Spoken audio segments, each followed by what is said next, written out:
It's your boy Black Feniks checking in with you this morning, man. Sitting out here, just loaded up my box and get ready to go hit another job site, getting a little breakfast this morning, drinking my coffee as usual. Just wanted to come to you, man, with just a little update on being independent.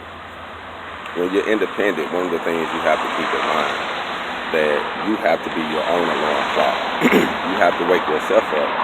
You have to be accountable for yourself. You have to know that you got to be safe in a job. So you have to think safety. You have to be aware. You have to be alert, because your business, your network, your sole worth relies on you.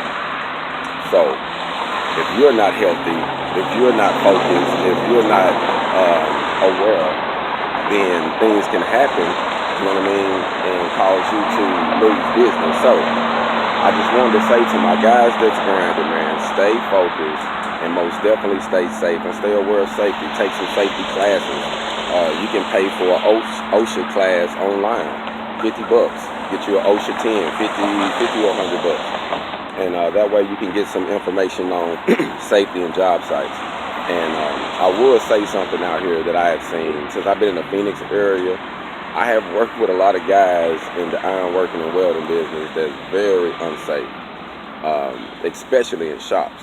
But in the field, some try to be more conscious. But from what I done seen, or just those I done worked with, there's only been a handful that I've seen that's actually